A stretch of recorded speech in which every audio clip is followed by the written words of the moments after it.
Thank you, Mr Chair. I take a call on Part 2 of the Resource Management Reform Bill.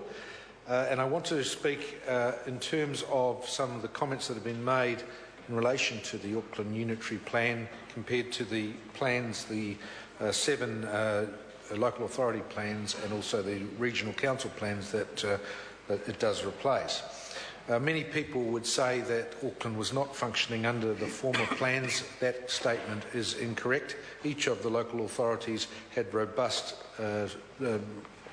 district plans that had been brought into place over many, many years that were as a result of widespread consultation with their individual communities. And the plans of Manukau, of Waitakere, of Auckland City, of North Shore City, Franklin and Rodney were all in their own right substantial plans that suited their particular communities. But now, under one Auckland Council, there is a requirement to merge those into one plan, and as a result, this is what we're seeing before us today. However, there are concerns widespread in Auckland, and sitting on the Select Committee, hearing from many submitters,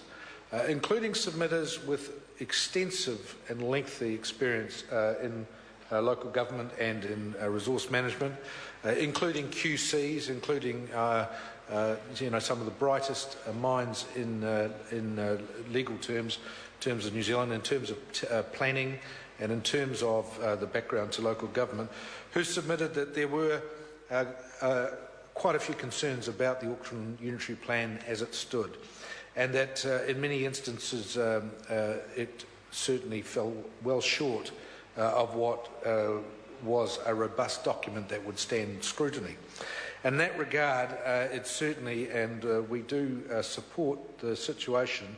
that when the plan does get notified in the next few months, that it does not then, in effect,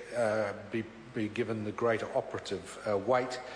to become the overarching document until the hearings are fully completed. And we heard that from many sources who said that otherwise the existing rules that are in place around Auckland would be just completely trodden on, and the safeguards that communities currently have would literally be pushed aside if this plan took greater weight from when it was notified. And in that respect, there has been huge pushback from the people of Auckland, communities all across Auckland, who have said that the first drafts of the plan had some grave errors, and they included that something in the order of 47% of the properties across Auckland had the potential to have intensive development up to potentially 10 metres high on urban properties, on suburban properties. And as a result of that, also without notification to any property owners, your property right next door to you could be purchased by a developer and could be intensified, and structures could be put up to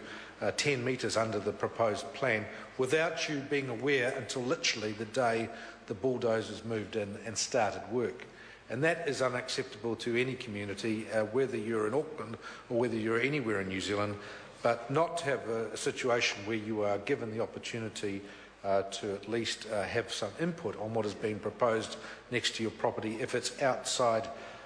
what has been established standards in all these areas of Auckland over many years. And sure, Auckland is going to grow and it is going to have an increasing population, and there does need to be some intensification in areas, and we agree that around many of the town centres and many of the urban centres there will be greater intensification, and there will be higher buildings built closer to those transport hubs and those urban centres. But it does not mean in the same breath that people who have been used to living in their suburban homes should suddenly be subject to apartments going up next door without any due process being in place. And therefore, this Auckland Unitary Plan, by going through this process with the hearings, which will take in the order of 2 to 3 years to complete, will mean that at the end of that, everyone will have their full opportunity to have their day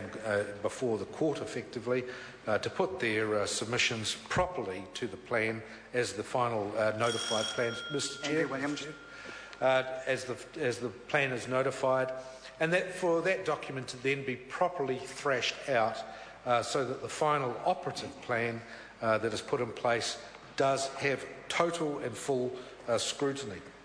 It is somewhat concerning, and people have said this, that areas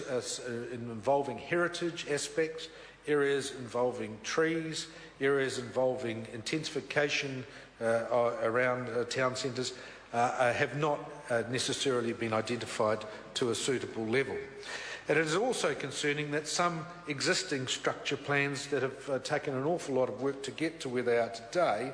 had the potential of being trodden on. And I give as an example the Long Bay structure plan,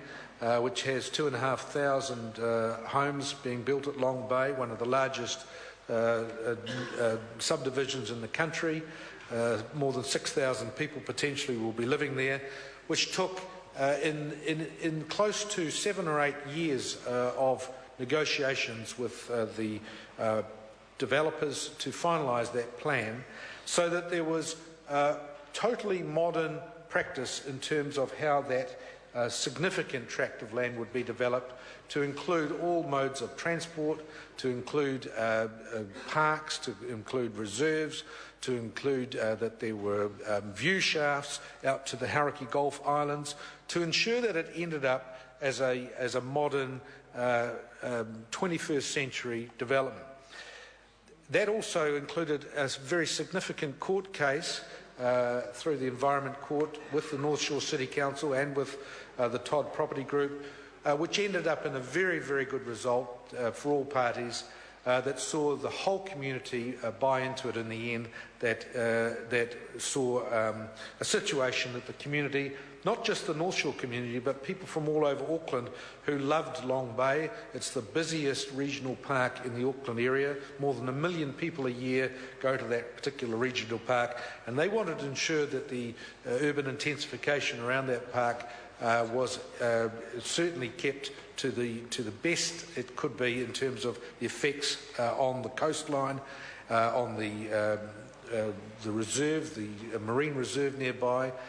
and on the environment of that part of the northern part of Auckland and of the North Shore. Under this unitary plan and what was proposed, all that work over 6 or 7 years was basically going to be thrown out the window, and this unitary plan was simply going to be put in its place, and that whole area of Long Bay was going to be just swallowed into the unitary plan, and the standards and the rules of the unitary plan would have just been trodden on in terms of the Long Bay situation. 7 or 8 years of hard work would have been literally for naught. As a result of this, I'm sure that when this process goes through the proper hearings process and before the commissioners, that will be revisited, and all the very good aspects of the likes of Long Bay, and there are many other similar structure plans of new developments around Auckland, will similarly see their opportunity to be readdressed in terms of what those communities expected from those particular developments, and that we won't just have a one stamp meets all approach to Auckland, that they will still recognise the fact that different parts of Auckland do have different requirements, their communities have different expectations, and as a result we hope that there is a good result from that. Mr. Chair, we have some reservations in the fact that the government has not allowed local commissioners as well as central government appointed commissioners on this. We feel it would have been advantageous to have a mixture of commissioners, so that there was both the local input and the central government input into this very, very important plan of what is our largest city. Time will tell whether that the decision of the government to not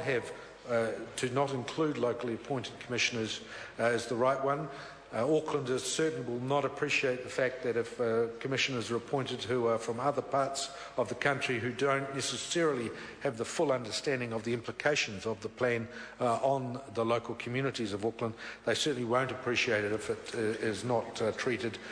with respect in relation to local situations. And we certainly hope that the commissioners that are appointed have a very, very high level of understanding. Paul Goldsmith.